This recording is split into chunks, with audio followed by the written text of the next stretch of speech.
The Beatles captivated the attention of people all over the world with their musical style throughout their rise to fame in the 1960s.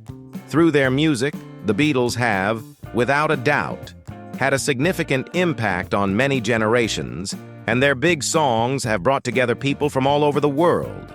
However, were all four members of the Beatles able to have the ability to read and write sheet music?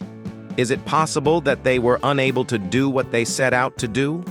Ringo Starr, George Harrison, Paul McCartney, and John Lennon, all passed away, were the members of the band known as the Beatles.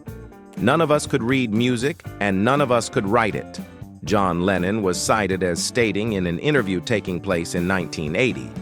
According to John Lennon, Paul McCartney and Ringo Starr are as good as anyone else when it comes to their musical accomplishments and their ability to inspire others to create noise.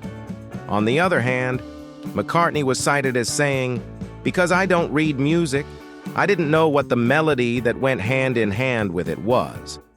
During an interview that was part of the most recent series of the iHeart podcast, which was titled McCartney, A Life in Lyrics, The Beatles, he discussed the history of the song Golden Slumbers. He also discussed the restrictions that he faced when it came to his musical abilities. As a result of the fact that people constantly have sheet music in there, Paul McCartney always looks in a piano bench seat. He usually does this. Despite the fact that they may be vacant at times, I usually make sure to check nevertheless. On this occasion, it was either in the piano seat or it could have been on the music stand. The tune in question was Golden Slumbers. In 1918, Peter Warlock penned the first version of Golden Slumbers to accompany the 17th poem, titled Cradle Song, which was written by Thomas Dekker and was included in the drama Patient Gristle, which was written in 1603.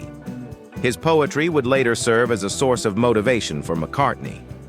When you wake up, smiles are waiting for you.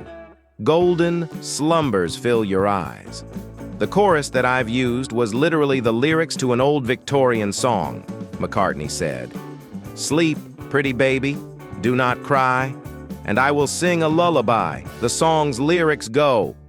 Well, it's called stealing, McCartney laughed, in response to the interviewer Paul Muldoon's inquiry about whether or not it was an early version of sampling. However, I was unable to identify the song that accompanied it, because I am not a music reader. I believe it is what initially drew my attention to the lyrics in addition to everything else. For example, it is similar to comforting a baby or reading a story to children before bedtime.